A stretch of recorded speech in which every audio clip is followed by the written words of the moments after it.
Hello கஸ்தூரியன் இந்த ஸ்ட்ரிங்ல இருக்கிற இந்த கஸ்தூரியன் நேம் நாங்க ரோசான நேமுக்கு சேஞ்ச் பண்ணணும். இதை நாங்க ஸ்ட்ரிங்ல இருக்கிற ரீப்ளேஸ் மெத்தடை யூஸ் பண்ணி செய்யலாம். இந்த ரீப்ளேஸ் மெத்தடுக்கான ஃபர்ஸ்ட் பாராமீட்டர் வந்து நாங்க எதை சேஞ்ச் பண்ண போறோம்? கஸ்தூரிய. ரெண்டாவது பாராமீட்டர் வந்து எதுக்கு சேஞ்ச் பண்ண போறோம்? ரோசாக்கு. எங்கட ஒரிஜினல் ஸ்ட்ரிங்கை பார்த்தோம்னு சொன்னா அது ஸ்டில் ஹலோ கஸ்தூரி தான். ஏன் ஸ்ட்ரிங் ஒரு இம்யூட்டபிள். சோ எங்கட ஒரிஜினல் ஸ்ட்ரிங் வந்து சேஞ்ச் ஆகாது. சோ இந்த ரீப்ளேஸ் மெத்தட் வந்து ஹலோ ரோசா ஒரு புது ஸ்ட்ரிங்கை தான் எங்களுக்கு ரிட்டர்ன் பண்ணும். அதை நாங்க ஒரு வேரியபிளுக்கு அசைன் பண்ணி விடணும்னு சொன்னா ஓகே. சப்போஸ் எங்கட ஸ்ட்ரிங்ல நிறைய இடத்துல கஸ்தூரியன் நேம் இருக்குமா இருந்தா நாங்க ரீப்ளேஸ் மெத்தட் யூஸ் பண்ணிக்குள்ள அது வந்து எங்க ஸ்ட்ரிங்ல இருக்கிற ஃபர்ஸ்ட் occurrence அதாவது முதலாவது கஸ்தூரியன் நேம் மட்டும்தான் ரோசாக்கு சேஞ்ச் பண்ணும். பட் எல்லா occurrenceையும் சேஞ்ச் பண்ணணும்னு சொன்னா நாங்க ஸ்ட்ரிங்ல இருக்கிற ரீப்ளேஸ் ஓரண்ட மெத்தட யூஸ் பண்ணலாம். இது வந்து எல்லா கஸ்தூரியையும் ரோசாண்ட நேமுக்கு சேஞ்ச் பண்ணும். ஓகே.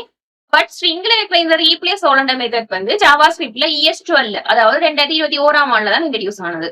அப்ப அதுக்கு முதல் நாங்க இதை எப்படி செய்திருப்போம்?